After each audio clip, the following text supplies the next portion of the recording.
Et salutations à vous, on se retrouve pour l'épisode 2. Donc nous sommes dans le mode solo à Dragonbane. Donc c'est la mission 1. Nous sommes sur la mission 1. Que dire que j'avais oublié la dernière fois dans un peu la présentation du mode solo. Oui, j'avais oublié que nous avions en fait une pierre de rappel. En fait, Inglourf Stonegaze, le brave Lupin nous a donné une pierre de rappel. La pierre de rappel, en fait, elle permet, une fois qu'on a atteint notre mission, de revenir instantanément, par magie, à la chapelle sans nom, donc de Stonegaze. Donc on sort de la brèche instantanément, on n'a pas besoin de faire le chemin de retour.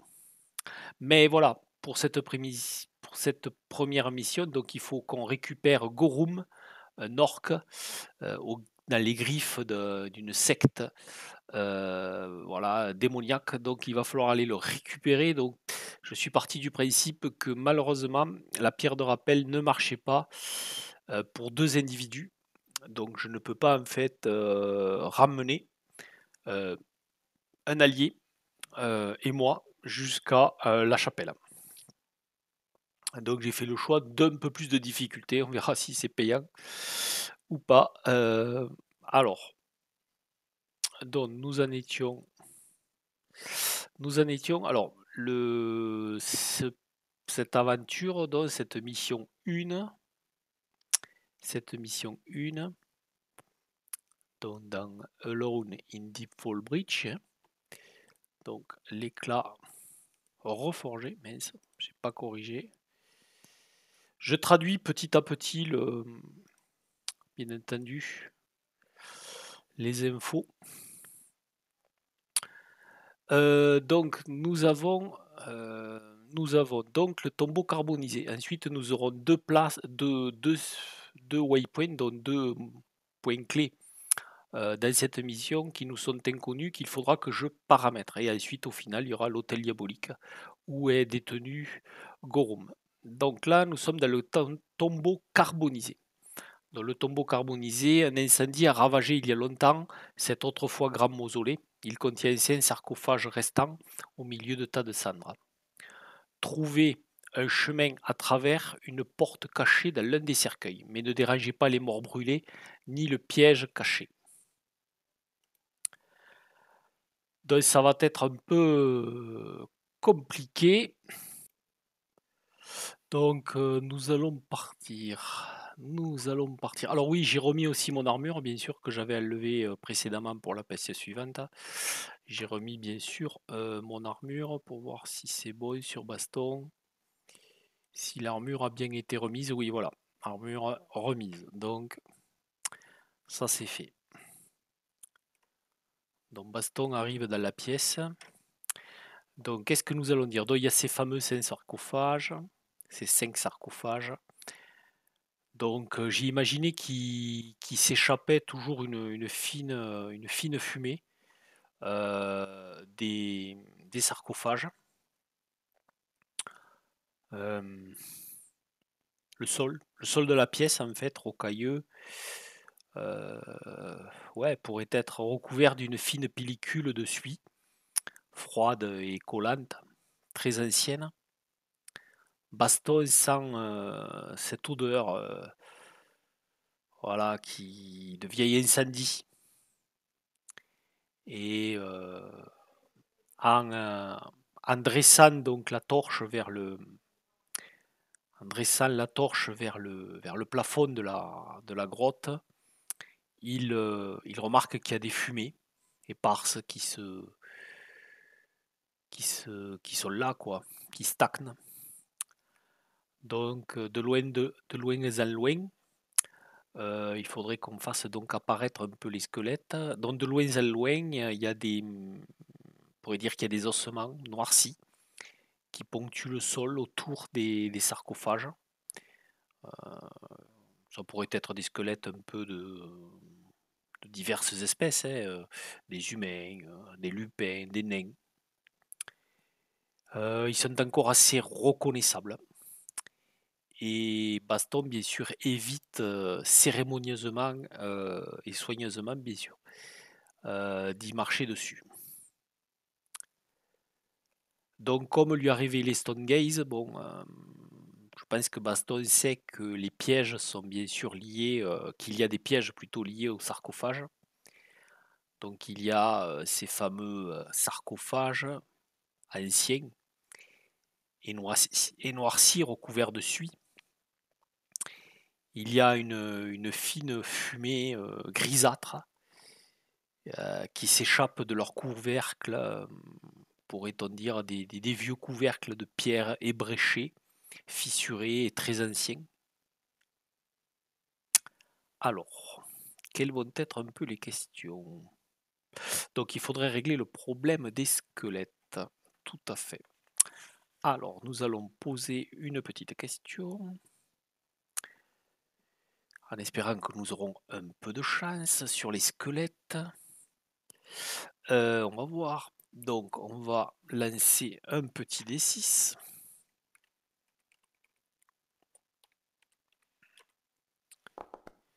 Et c'est 4. Ah, il y en a quand même quelques-uns squelettes. Aïe, aïe, aïe, aïe, aïe. Alors, on va dire, bon, on va dire que ces squelettes sont curieusement redressés, donc quelque peu inquiétants. Ils ne bougent pas. Je vais donc en placer quelques-uns, comme j'ai fait sur le dé. Donc déjà, vous voyez, ça se passe beaucoup moins bien sur ce premier jet de la pièce. Donc on va quand même en placer, quoi. Alors voilà, on va considérer qu'ils ne bougent pas, mais qui sont là et qui sont bien sûr et qui sont quand même voilà, qui sont quand même un peu trop nombreux. On va les mettre plutôt dans les angles. Voilà, un peu trop nombreux pour le brave Baston. Donc il est quelque peu inquiété quand il voit ces squelettes noircis, aux ossements noircis et dressés, avec une sourde clarté écarlate qui brille dans leurs orbites vides. Mais pour l'instant, ils ne semblent pas se déplacer. Justement, nous pouvons poser une autre question. Est-ce que ces squelettes se déplacent?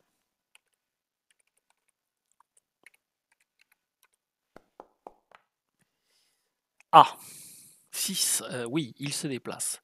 Donc en fait, les squelettes se déplacent, aïe aïe aïe. Et qu'est-ce que nous allons faire? On va dessiner, on va dessiner, on va dessiner, à main levée un peu. Alors les squelettes en fait font des déplacements comme s'ils faisaient des genres de tours de ronde. Donc ils viennent comme ça.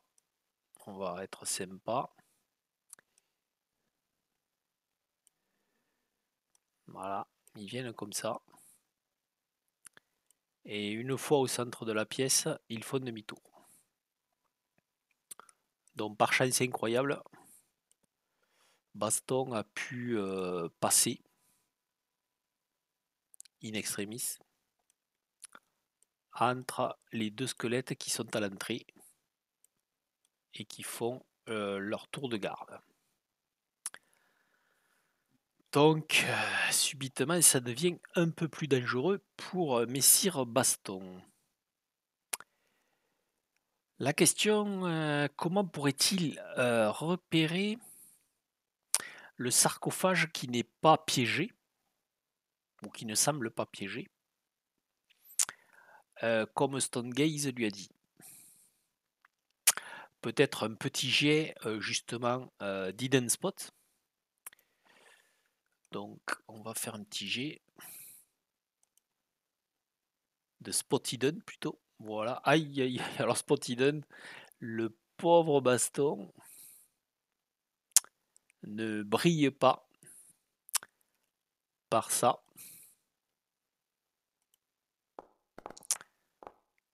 Voilà, c'est bien ce que je pensais. Il a raté. Alors, j'ai que 5 chances sur 20 de réussir. Ça va être compliqué. Mais, par chance incroyable, j'ai bien sûr Survivant Solitaire qui me permet d'ignorer les conditions. Voilà. Donc, je peux lancer un dé sans subir des conditions.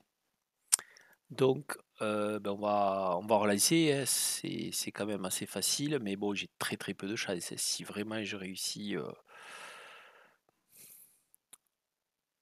pas vraiment quelque chose qui peut m'aider en plus. Oh purée, j'ai frôlé le 3, mais c'est le 17. Bon, donc il ne repère aucune différence dans les sarcophages.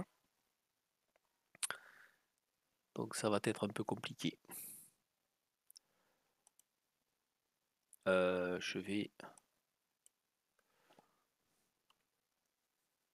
vais numéroter les sarcophages.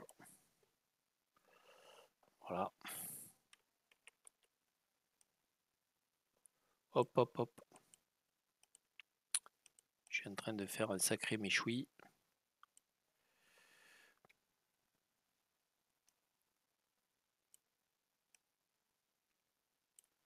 Voilà.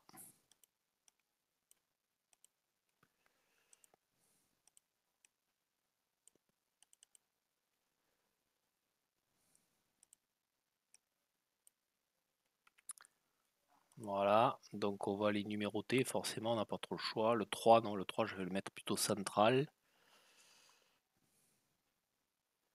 4 et 5, voilà.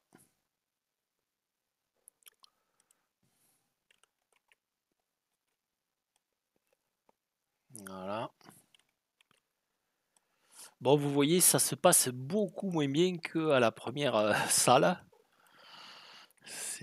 Ça va être compliqué.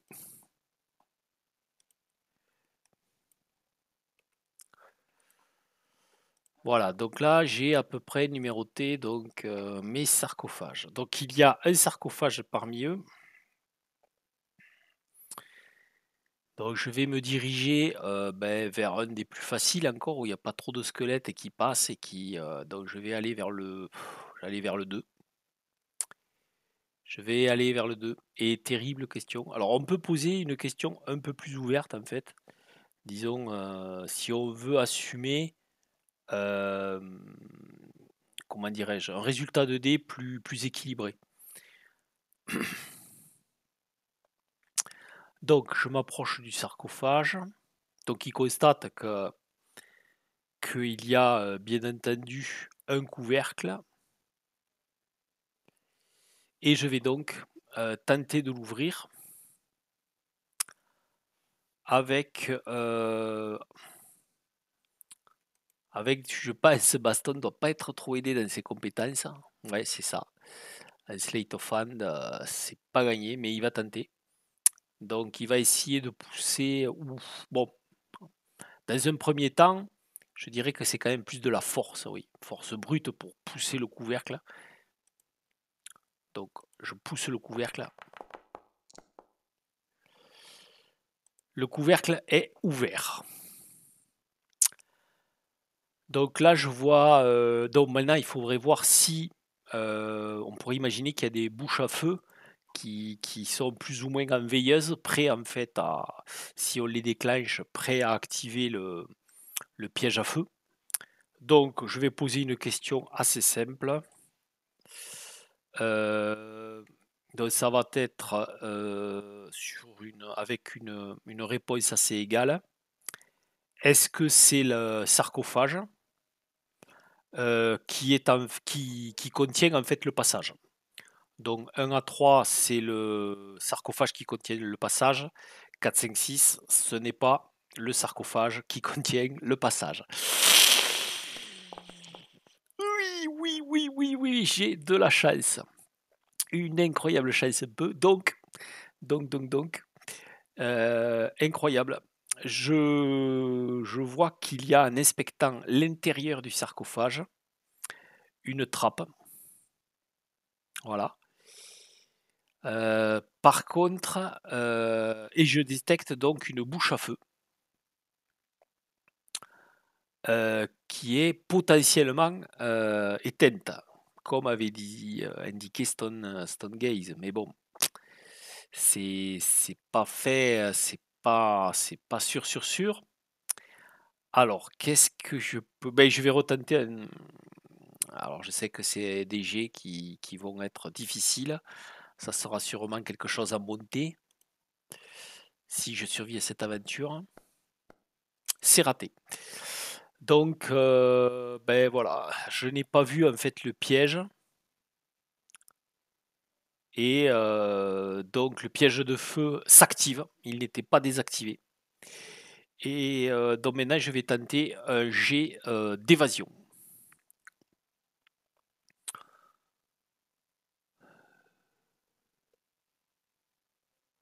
Donc voilà, on va faire un petit gabarit. Ouais, on va se dire que quand même, les sarcophages en fait avaient de puissantes auras de flammes qui s'échappent. Et donc forcément, ça va être compliqué de l'esquiver, mais pourquoi pas, hein, on va dire qu'en fait, je tente en fait, comme c'est un feu liquide qui en fait court plutôt sur le sol, je vais considérer que je vais essayer de m'attraper sur les hauteurs ben, du petit monument qui protège le sarcophage. Et donc, je vais essayer de m'agripper en hauteur de ce monument, dans les hauteurs de ce monument. Je vais bondir sûrement vers une des colonnes et tenter un jet d'esquive. Ah, là, je suis pas trop nul. On va voir. C'est réussi. Donc, le feu liquide se répand dans la pièce, dans toute la zone. Les deux squelettes sont bien sûr touchés par ce feu liquide. Mais on va considérer que ces squelettes étant des squelettes calcinés, ils ont une certaine immunité en fait à ces dommages. Donc en fait, les flammes lèchent leurs ossements déjà noircis et carbonisés. Et comme la magie nécromantique du lieu les soutient, ça ne les blesse, ça ne les affecte pas. Ils sont d'une certaine manière immunisés à ces dégâts. Donc au bout d'un moment, bien sûr, les flammes se tarissent. Les flammes se tarissent et délicatement, le baston lâche sa position en hauteur et retombe sur ses deux pattes au sol. Par contre, bien entendu, les squelettes ont été bien sûr sensibles à la manifestation du piège et se déplacent au milieu des flamèches encore qui restent et des résidus enflammés au sol sans en subir les dégâts et se déplacent bien sûr petit à petit vers Baston. Alors là, ça risque d'être compliqué, un combat contre deux squelettes. Surtout que j'ai une arme, donc j'ai une arme qui, donc la lance longue,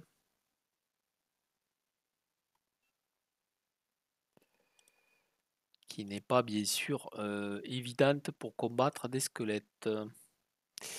Voilà, elle fait du perforant, elle est longue. Bon, le seul avantage, c'est que je pourrais éventuellement au moins en tenir un en respect. Mais les deux autres voilà, le deuxième va être compliqué. Donc en fait, je tente un jet acrobatics, pour en fait me déplacer rapidement dans le sarcophage et soulever la trappe. Aïe, c'est raté. C'est raté. Donc là, je vais tenter par contre, je vais tenter de forcer. Alors bien sûr, ma capacité, je pars du principe que la capacité héroïque, pour ma part, c'est pas exactement précisé, mais je vais partir du principe qu'on ne peut le faire qu'une fois par point clé, quoi, hein, dans la brèche. Donc je peux pas renouveler là. Donc je vais renouveler mon jet d'acrobatie et je vais prendre une condition.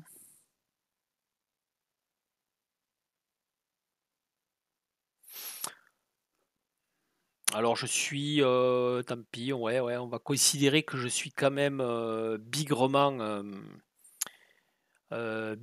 effrayé. Donc Baston là, entre le piège de flamme qui s'est déclenché brutalement, cette vision un peu apocalyptique de tout son environnement qui s'enflamme, plus les squelettes qui se déplacent dans cet environnement enflammé qui dressent leur regard écarlate vers lui, qui se déplacent.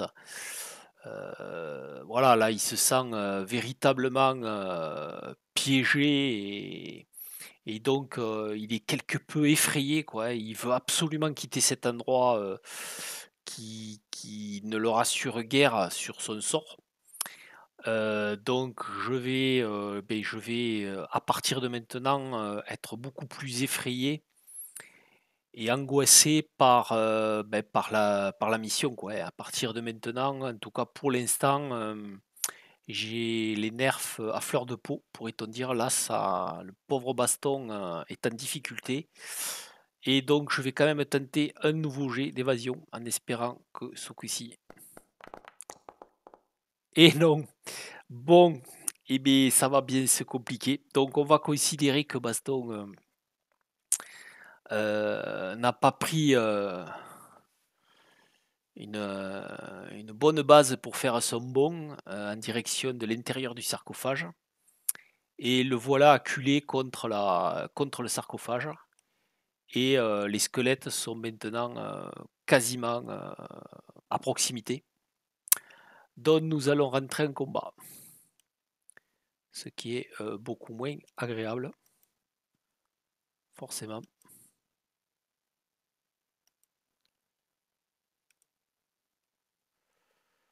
Voilà. Alors.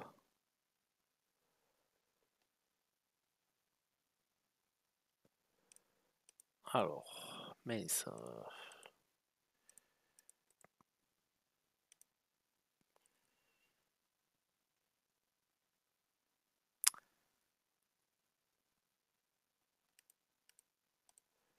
Super. Donc les cartes initiatives sont mélangées. Mais j'ai un petit souci parce que en fait, je n'ai pas les monstres qui apparaissent dans. Purée, quoi. Super, super. Alors, l'initiative. Voilà. Voilà, c'est bon, ça y est, ça s'est rentré. Donc, on pioche l'initiative. Alors, j'ai pioché l'initiative. Les squelettes, alors un squelette a fait 6, un autre squelette a fait 7 et Baston a fait 9. Donc, techniquement, j'ai l'initiative. Par contre, bien sûr, ils sont deux, quoi. Donc, ça va être un peu compliqué, quoi. Ça va être un peu compliqué parce que forcément, si j'attaque, voilà. Alors, il y a en fait aussi dans le mode solo une capacité qui permet en fait de connaître un peu la posture que va prendre le monstre. Donc baston. Baston, baston. Baston, il va attaquer.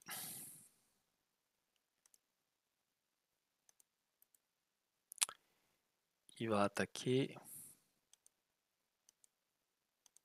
Allez, pourquoi il cible pas? Ça y est. Voilà.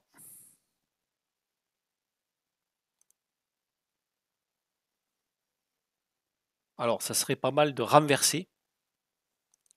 Je vais essayer de renverser. De faire tomber au sol, quoi. C'est réussi. Donc là... Ouais. Donc j'ai réussi. Ça, c'est vraiment pas mal. Donc lui, en fait, hop, il est à terre. Ce qui est pas mal du tout quand même. On va enlever la cible là. Ça ne sert plus à rien, je l'avais mal ciblé. Donc le problème, c'est que maintenant, forcément, je vais subir les attaques des squelettes. Alors la seule chose que je vais considérer, c'est que c'est des squelettes. Ouais, bon, on verra bien. Bon. Alors, donc, les squelettes ont des compétences aussi d'armes, donc ils frappent et ils ratent. Ça, c'est pas mal. Alors, celui qui est à terre, justement, je vais voir. Alors, vous voyez, il y a toutes les règles de combat. Je vais vérifier les règles de combat.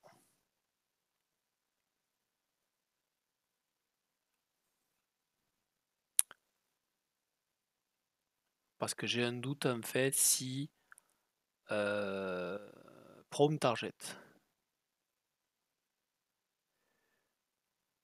Voilà. Bon, techniquement, Prone Target, voilà.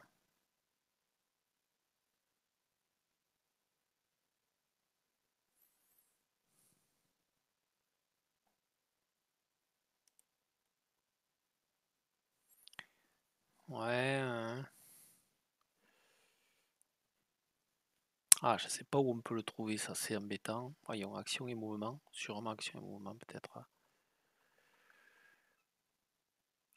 Voilà, ça doit être par là.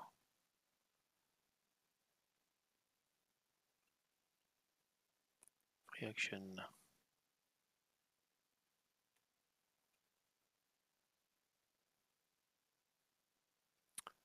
Ok.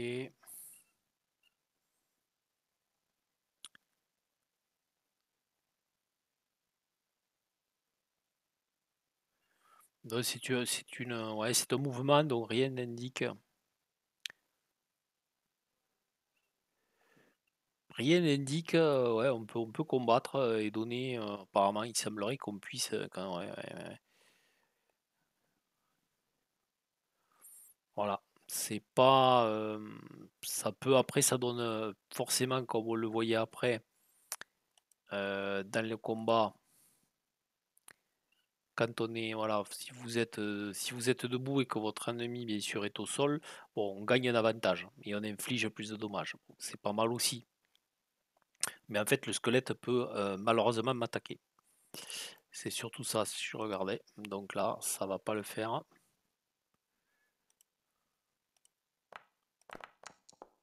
Ouf. Bon, pour l'essai, j'ai un peu de chance. Qu'est-ce qu'il fait? Bon, il va se... Ouais, il se relève. Je crois qu'en fait, je l'ai vu. Il peut se relever. Mais par contre, se relever, je vais vérifier. Je crois que se relever... Vous voyez, c'est pas mal de voir tout ça en même temps.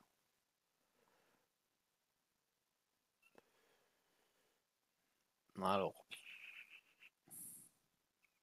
je l'avais vu par là. Change position, drop item, mouvement.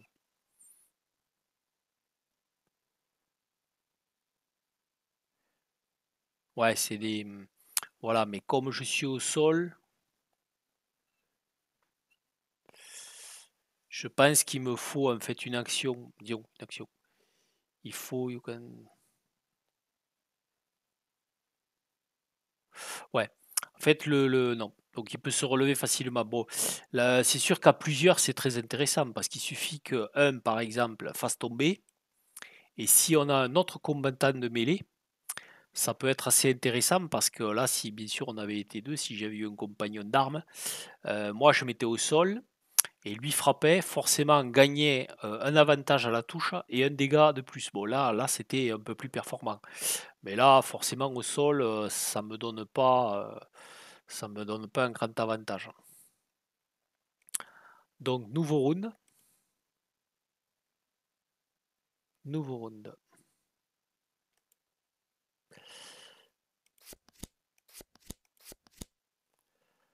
Alors, oula. Euh, donc un squelette va m'attaquer. Un squelette va m'attaquer. Bon, ma carte d'initiative n'était pas intéressante. J'aurais pu la garder, mais elle n'était pas intéressante. Donc là, j'ai fait 2. Là, il y a un squelette qui a fait 1 et un autre squelette qui a fait 3. Donc là, bon, là, alors je vais garder. Bon, je vais garder déjà mon action pour au cas où ben, éviter le coup. Bon, il rate, hein, ça c'est très bien. Bon, maintenant, moi, je vais bien sûr tenter de fuir et donc de rentrer dans le sarcophage. Donc alors là, bien entendu, on va revérifier, mais là, bien sûr, je vais me prendre donc une attaque. Je vais donc me prendre logiquement une attaque d'opportunité. Free attack. Voilà, on va dire que bien sûr, forcément, je bouge, je rentre dans le sarcophage. Donc, je dois tenter un jet d'évade.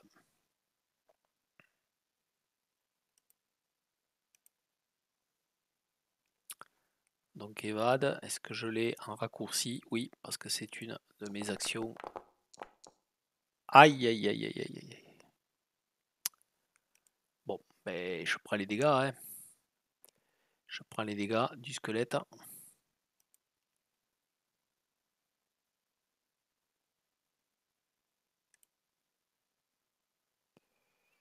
Alors, ça, c'est le jet de compétences principal. Pourtant, c'est ça. Hein.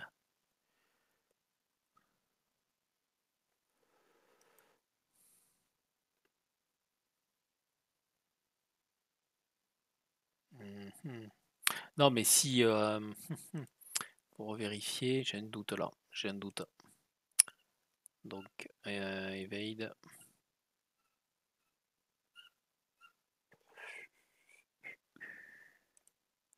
Alors, la difficulté, elle va être là. Il faut que je voie. Mais je pense pas qu'en fait, comme une action.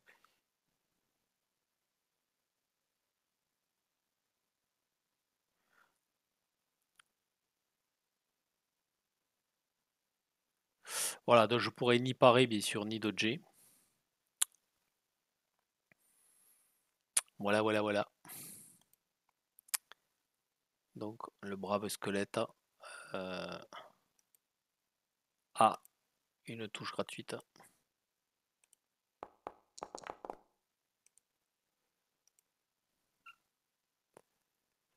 Ah oui, mais moi je fais des jets de. Ah, ah. Donc j'ai réussi. J'ai réussi, disons, il m'a touché, malheureusement. Donc ça va faire très mal. Je prends un des 10 de dégâts.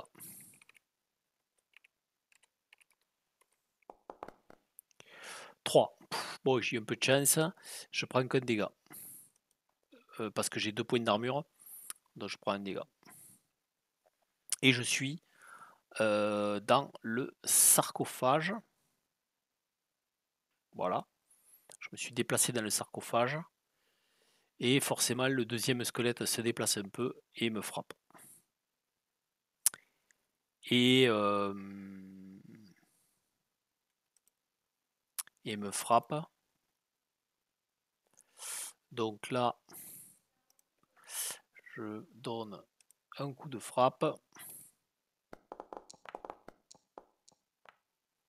Et c'est réussi. Aïe aïe aïe.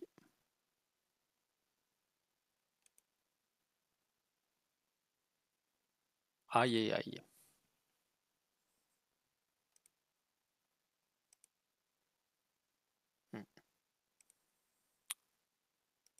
Ça fait très mal.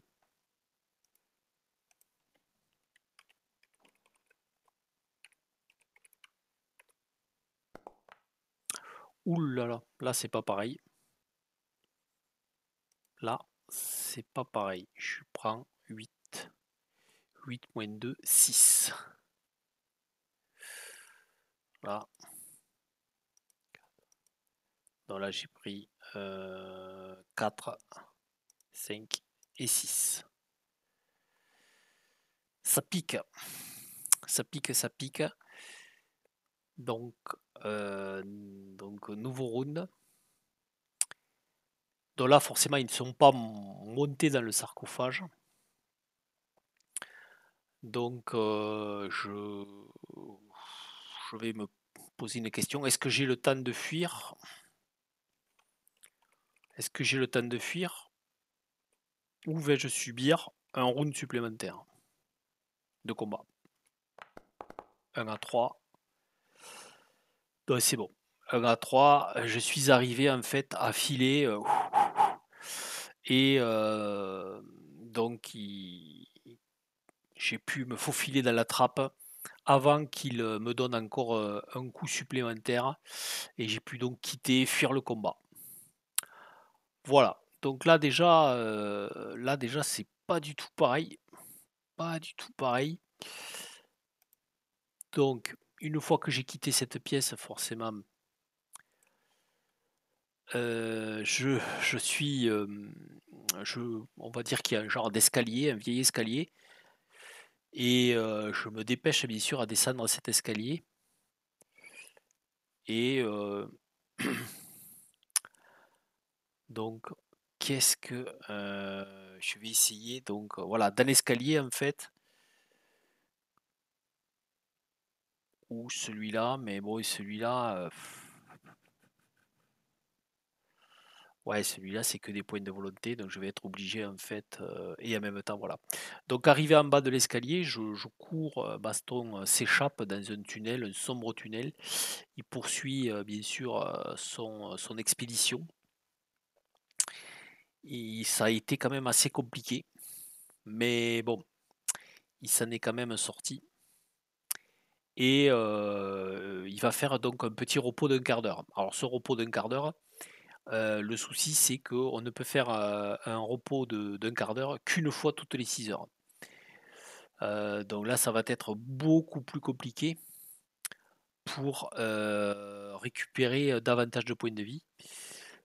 Mais je le fais. Donc j'ai récupéré. Ah, ben j'ai pas de chance. Si, j'ai quand même un peu au moins récupéré. J'ai récupéré donc 2 points de vie. Allez.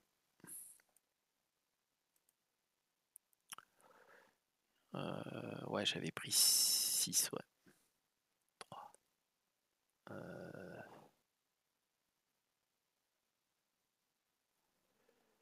Mince, je me rappelle plus combien j'avais pris en dégâts. 8 moins 2, 6, ouais, c'est ça. 6, ouais. Donc 6. 6 et 1, 7, j'avais. 3, 4, 5, 6, 7. Et je récupère 2. Donc j'en ai récupéré un de trop. Voilà, si je suis bon, vous me le direz si je suis bon. Voilà, donc je suis à 1, 2, 3, 4, 5. Donc voilà, c'est un peu plus sérieux, mais je me suis quand même échappé. J'ai quand même cramé donc une ressource de repos. Je vais faire quand même un petit jet en espérant que ça soit pas le drame. Et c'est le drame, magnifique, tout ça y chaîne. Donc j'ai ma torche. J'ai ma torche qui s'est éteinte. C'est le drame. Donc j'ai plus techniquement de lumière. Ah, j'ai récupéré une condition. Donc je ne suis plus effrayé. Mais